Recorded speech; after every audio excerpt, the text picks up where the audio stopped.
Jonathan McMillan, stay beside the supply pallet. This is roofing material, not evidence 17 of theft. homeowners paid after hail damage and many never got roofs. Storm work gets delayed, crews fall behind. That is not a felony.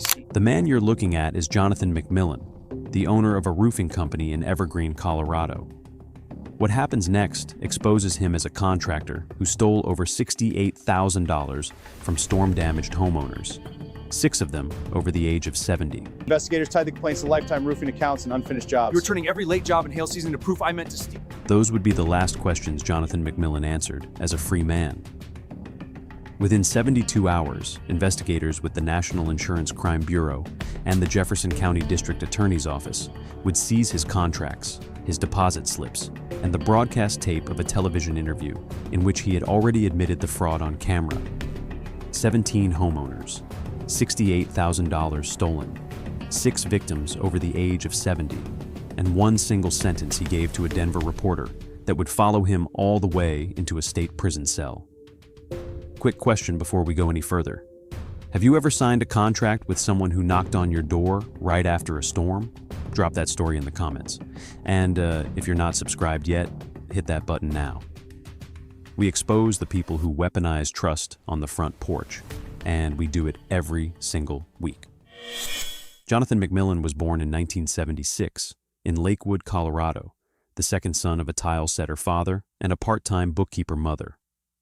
The McMillans lived in a small, split-level house off West Alameda Avenue, the kind of post-war Denver suburb where the garages always smelled like cut wood and motor oil, and where every father on the block knew how to read a tape measure. Jonathan's father, Russell McMillan, ran his own one-man tile business out of the back of a Chevy pickup. He worked weekends. He took cash when customers preferred cash. He told his sons that a handshake closed a deal and that a man's name was the only line of credit he would ever need. By the time Jonathan was 12, he was working alongside his father on weekends, mixing thin set in 5-gallon buckets and sweeping grout dust off finished bathroom floors for $10 a Saturday.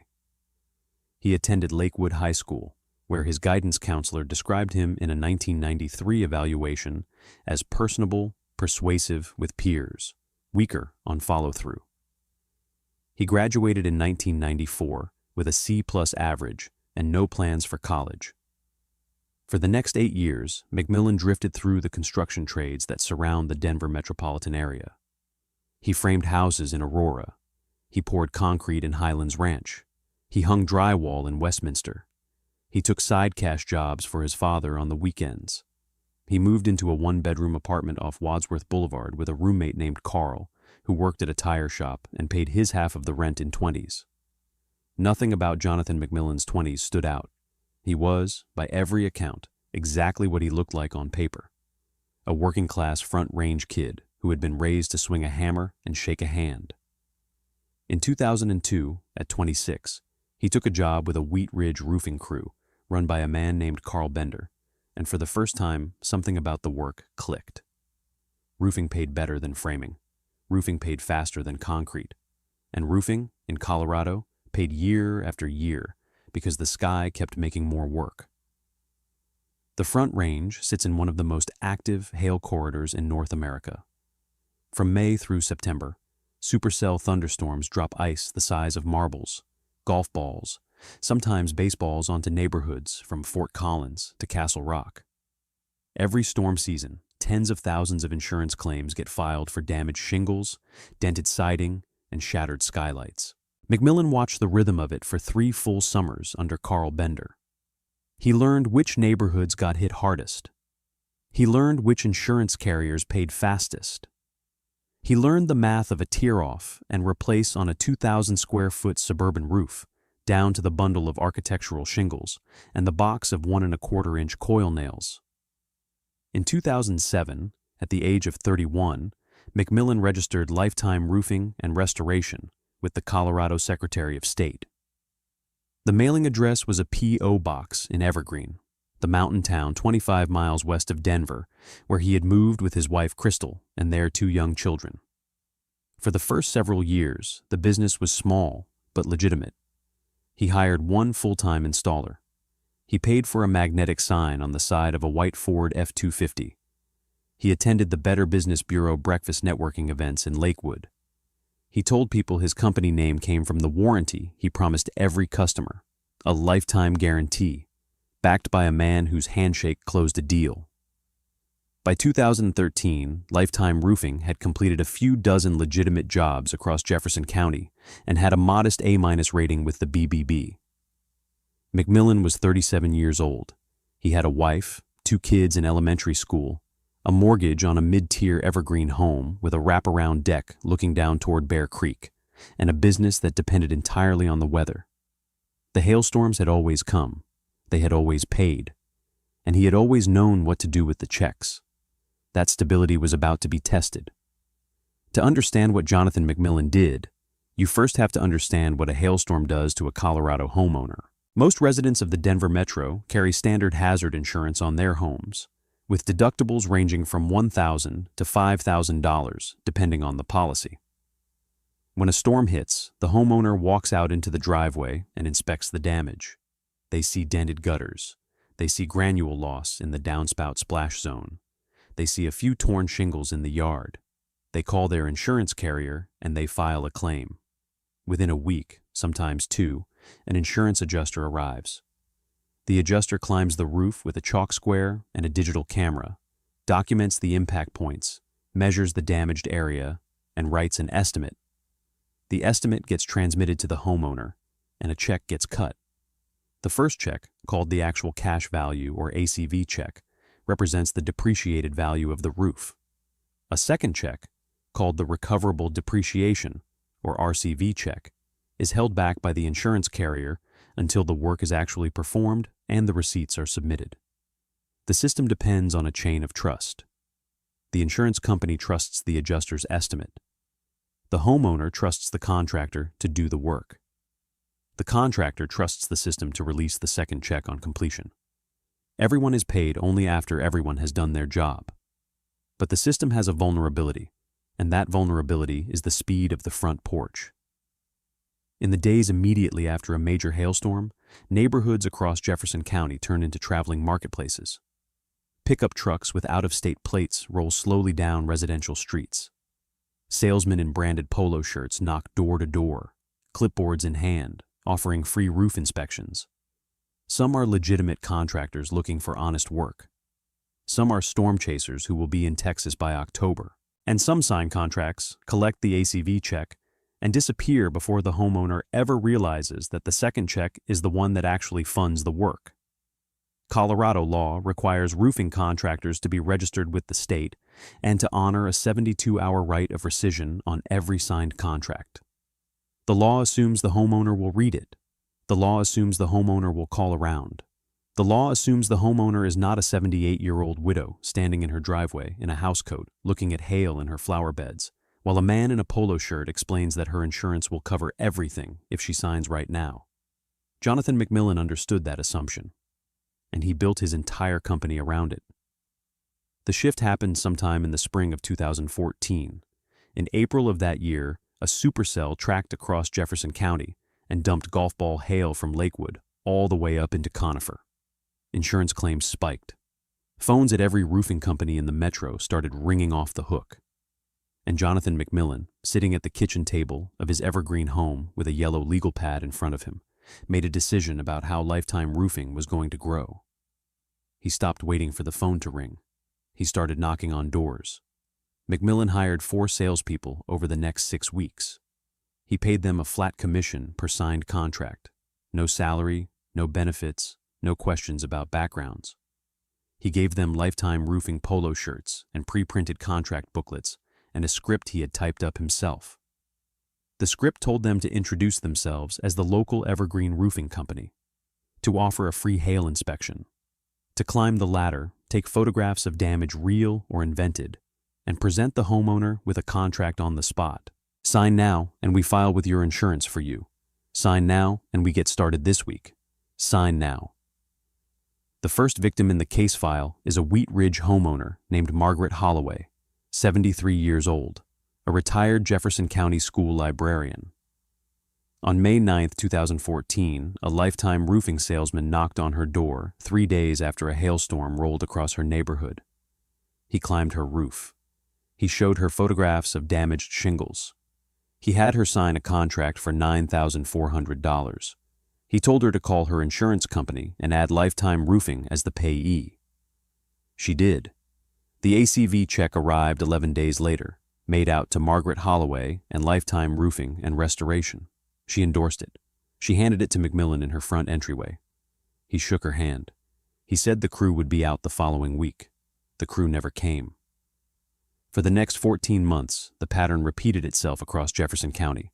Knock, inspect, sign, deposit, disappear. McMillan kept the deposits flowing into a single Wells Fargo business account in the name of Lifetime Roofing and Restoration. He used the money for payroll, for personal expenses, for a lease payment on a new truck, for a vacation to Cabo San Lucas in the fall of 2014. He did not buy shingles. He did not buy nails. He did not buy underlayment. He did not buy tar paper. He did not hire installers.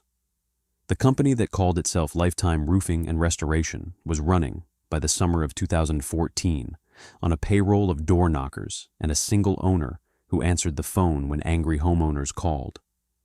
He did something else too, something more deliberate.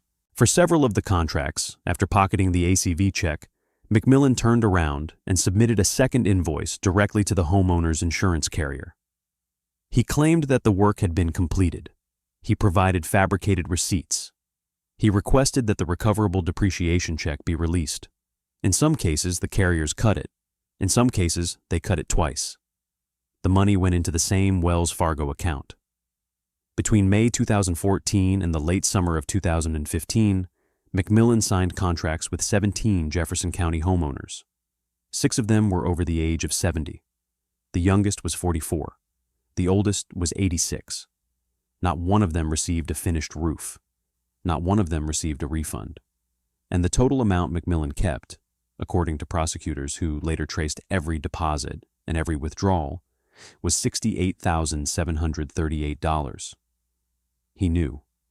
He knew when Margaret Holloway called the office for the 3rd time, and his receptionist screened the call. He knew when a man named Brian Cooper, a Jefferson County homeowner who had paid Lifetime Roofing more than $5,000 up front, started showing up at the Evergreen office in person. He knew when the Better Business Bureau complaints started stacking up in the mailbox like a second kind of mail. He knew, and he kept knocking. The unraveling started with a television camera. By the summer of 2015, the volume of complaints against Lifetime Roofing had reached a level the Jefferson County District Attorney's Office could no longer ignore. Brian Cooper, the homeowner who had paid $5,000 and received nothing, was not the type of victim contractors usually picked. He was patient. He was methodical. He kept every receipt. He kept every voicemail. And in July of 2015, he picked up the phone and called Heidi Hemmett, the investigative reporter at Fox 31 Denver, who had spent years building a beat on contractor fraud across the Front Range. Hemmett took the story. She drove out to Brian Cooper's Jefferson County home with a camera crew and walked the unfinished roof. She knocked on the doors of 2 other Lifetime Roofing victims on the same street. She gathered contracts. She gathered canceled checks. She drove to the Evergreen mailing address listed on the Lifetime Roofing paperwork and found a P.O. box. She tracked Jonathan McMillan down at a job site, microphone in hand, camera rolling, and asked him directly about the practice of billing insurance companies for work that had never been performed. McMillan, on camera, with the lavalier microphone clipped to his collar, paused for a moment.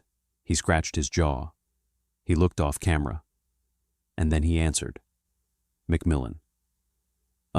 Well, by the letter of the law, yes. He said it, out loud, on Denver local news, while his victims were still waiting for their refunds or their roofs. The segment aired that week. Within 48 hours of the broadcast, something unexpected happened. A man named Paul Reed, a legitimate roofer who had built his own business across the metro by word of mouth, was sitting at his kitchen table watching the late news. He saw Brian Cooper standing on his unfinished roof. He saw the dented gutters. He saw a 70-something-year-old neighbor on the same block in the background of the shot. And he made a decision. The next morning, Paul Reed drove to Brian Cooper's house. He climbed the roof. He took measurements. He went back to his shop, loaded shingles, underlayment, ridge cap, and ice and water shield into his own trucks, called in his own crew, and replaced Brian Cooper's roof for free. That was the catalyst. A scheme built on the back of a single industry had been answered by a man inside that same industry, doing the opposite thing on the same neighborhood block. The contrast was complete. The story was on every news desk in Colorado. And on the morning the second Fox 31 follow-up segment aired, the phone rang at the Jefferson County District Attorney's office. The voice on the line introduced himself as Supervisory Special Agent John Hersley of the National Insurance Crime Bureau. I'd like to open a joint investigation. Before we head into the investigation, if you're still here, you're the reason this channel exists. We don't let stories like this get buried. Subscribe if you haven't, and share this video with someone who's ever signed a contract on their front porch. The sentencing in this one is going to surprise you. Jonathan McMillan didn't know it yet, but the day Paul Reed climbed Brian Cooper's roof, his clock started. Supervisory Special Agent John Hersley of the NICB and Jefferson County DA investigator Troy Cooper opened the joint file in August of 2015. The first task was scope. How many homeowners were involved? How many insurance carriers had paid out? How much money had moved? The answer began arriving by fax and FedEx within 2 weeks of the initial requests. Hersley sent subpoena letters to every major homeowners insurance carrier active in the Denver metropolitan area: Allstate, State Farm, USAA, Farmers, Liberty Mutual, American Family, Travelers, Nationwide. He asked for every claim file across the previous 24 months in which Lifetime Roofing and Restoration appeared as a payee, as a contractor, or as a referenced repair company. The files came back. Hersley stacked them on his desk and started counting. 45 claim files, across 8 carriers, tied to a single Evergreen company. Investigator Cooper, working from the DA's side, ran the bank records. He pulled the Wells Fargo statements for the Lifetime Roofing operating account, going all the way back to January of 2014. He matched deposits to claim file numbers. He flagged every check that had been endorsed by both a homeowner and McMillan. He cross-referenced withdrawals against personal expenses: the Cabo vacation, the truck lease, restaurant tabs in Cherry Creek, a wire transfer to a personal account at a different bank. The pattern was undeniable. Money came in. Almost none of it went back out as material costs. There were no significant invoices from supply houses, no purchases from ABC Supply, no purchases from Beacon Roofing Supply, no payroll for installers, just deposits, withdrawals, and a single owner running the operation out of a P.O. box in a mountain town. Then Hersley made the contact calls. Over a period of 6 weeks, he personally telephoned every homeowner who had filed a complaint or whose claim file had been flagged. He spoke to Margaret Holloway. He spoke to Brian Cooper. He spoke to a retired Korean War veteran in Arvada who had paid $11,000 and received nothing. He spoke to an 86-year-old widow in Lakewood who had handed McMillan a check in her front entryway and never seen him again. He documented every conversation. He took every contract into evidence. The smoking gun, when it arrived in the case file, was not a contract or a bank record or a forged invoice. It was a 30-second clip of Denver local news. Fox 31's Heidi Hemmett, on the record, asking Jonathan McMillan whether billing insurance carriers for work that had not been performed constituted insurance fraud. McMillan: Well, by the letter of the law, yes. Hersley pulled the broadcast tape into the case file. He turned to Investigator Cooper and said one sentence. He confessed on television. The grand jury convened in March of 2017. On March 24, 2017, the Jefferson County grand jury returned an indictment against Jonathan McMillan on multiple felony counts, including several counts of felony theft against at-risk adults. The 6 victims over the age of 70 triggered Colorado's sentencing enhancer. The indictment was sealed for 48 hours while a warrant team prepared. On the morning of the arrest, Investigator Troy Cooper and 2 Jefferson County Sheriff's deputies drove up to McMillan's Evergreen residence. The wraparound deck overlooking Bear Creek was visible from the driveway. McMillan answered the door in a faded gray Carhartt t-shirt and dark jeans, a coffee cup in one hand. He looked at Cooper. He looked at the deputies behind him. His shoulders dropped about half an inch. "Mr. McMillan, we have a warrant for your arrest. Felony theft. Multiple counts." McMillan set the coffee cup down on the entryway table. He did not look surprised. He did not look angry. He looked, according to the report Cooper filed later that day, like a man who had been waiting for this knock since the night the Fox 31 segment first aired. "McMillan, can I put on shoes?" It was not a question. It was a statement. "Yes, sir." He stepped into a pair of work boots that were sitting by the door. He turned around. He put his hands behind his back. "McMillan, you're the one from the news, aren't you?" "I'm with the district attorney's office." "McMillan. Right. Okay." He did not say another word as he was walked to the patrol car. Crystal McMillan stood in the doorway holding the coffee cup he had set down. Their younger child stood behind her in pajamas. The deputies closed the rear door.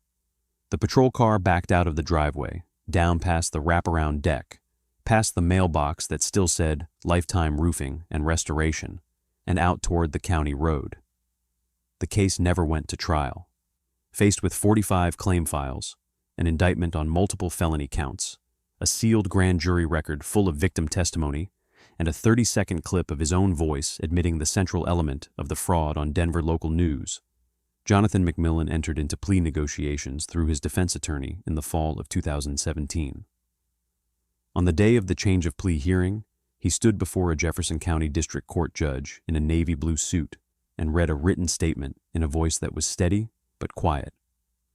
He pleaded guilty to 4 counts of felony theft. Sentencing was set for December 1st, 2017. The victims came. Brian Cooper sat in the second row. Margaret Holloway, by then 75 years old, sat with a niece who had driven her down from Wheat Ridge.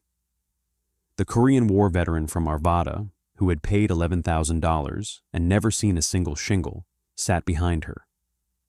The widow from Lakewood, by then 88 years old, did not attend in person, but her victim impact statement was read aloud by a prosecutor.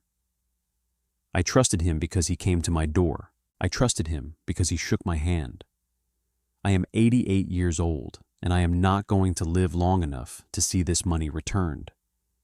I want the court to know that. I want him to know that too." The judge listened. The judge listened to every single one of them, and then the judge spoke.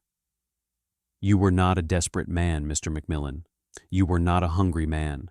You were not a man in crisis. You were a businessman with a registered company and a wraparound deck in Evergreen, and you chose, deliberately, to target the people in your community who were least able to defend themselves. 6 of your victims were over 70. One of them is 88 years old.